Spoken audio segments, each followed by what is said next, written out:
Hi, my name is Derek LeRoy. I'm the head distiller at Hermann Farm Distillery.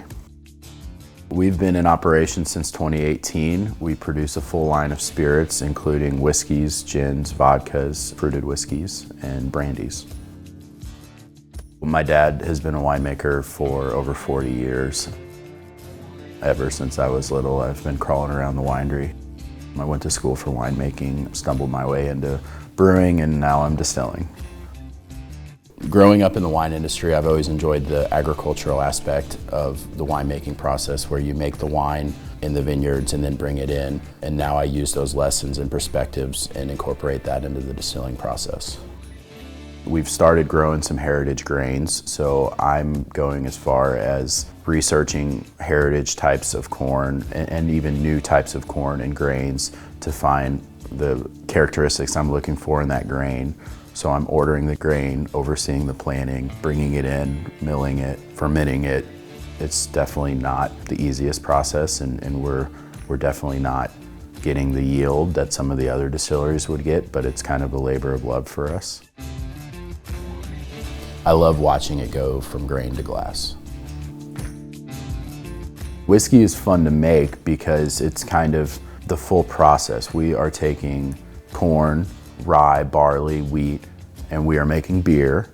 And then from there, after we make beer, we make spirit, and then we put it in the barrel. And so you get basically 3 processes where you can tinker and affect the flavor, the profile, and you can go from there. So there's lots of little tinkering that we can do to, make it more oaky, make it more fruity. The gin process is certainly fun. It's probably where I get to be the most creative. We've done seasonal gins where I get to have a blank slate and come up with a botanical list that expresses the season, and I've learned a lot in making those and taken that information and kind of extrapolated it out further to our other gins as well. So the most interesting project we've done is our Rashi Rye, which is named after the Rashi farm, which we're on right now.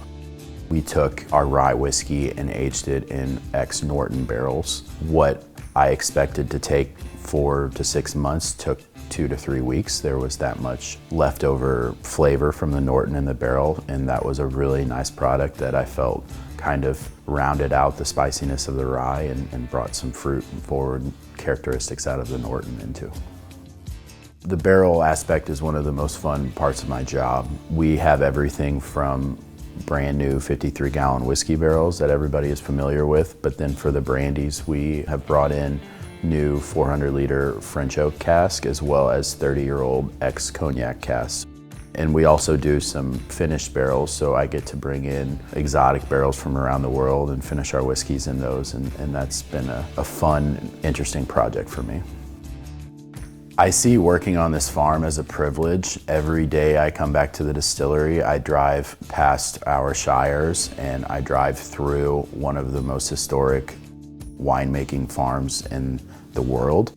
Mr. Huisman and all the work that he did on the farm and to raise the grapes, the horticulture, all that research that he did at such an early time, I think it's a privilege to work back here. I mean, it kind of is cool. It's kind of fulfilling the cycle and continuing to do this process on this farm has been a joy. We can't wait for you to come visit our distillery, tour the Hermann Farm, and visit the grounds that we're so proud of.